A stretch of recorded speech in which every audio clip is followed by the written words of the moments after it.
বেশ কিছুদিন যাবতই দেখে আসছি ফুড প্রসেসরের বিভিন্ন রিভিউ। আমার কাছে আছে মিয়াকো একটা ফুড প্রসেসর, ওইখানে দেখাচ্ছি কীরকমভাবে কাটা যাচ্ছে। এখানে দুটা ব্লেড আছে, একটা জার আছে, একটা কিমা করার মেশিন আছে, আর একটা জার আছে মশলা করার জন্য।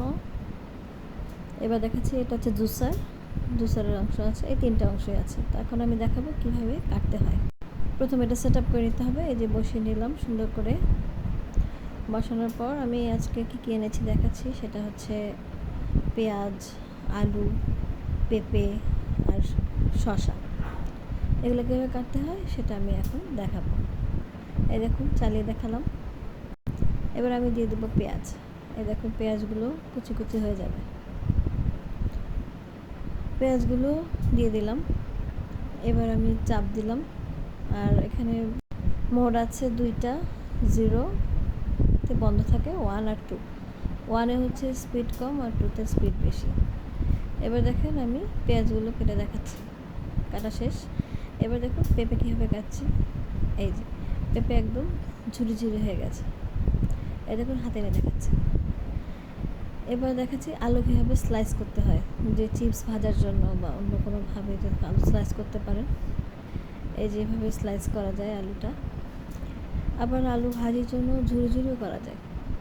হয়তো একটু হাতে কাটার মতো হবে না, তবে বেশ ভালো। এরকমভাবে চাপ দিতে হবে।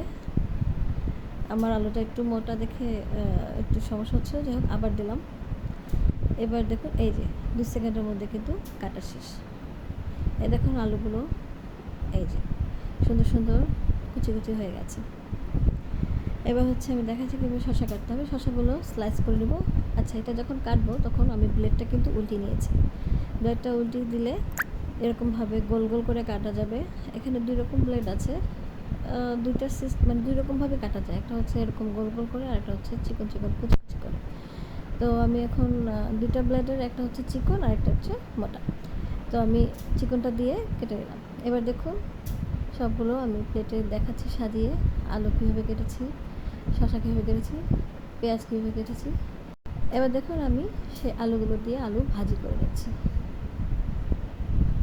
আলু ভাজি আমার খুব পছন্দ। কার কার আলু ভাজি পছন্দ? আলু ভাজি দিয়ে রুটি আমার সকালবেলা খুব ফেভারিট। আল্লাহ হাফেজ।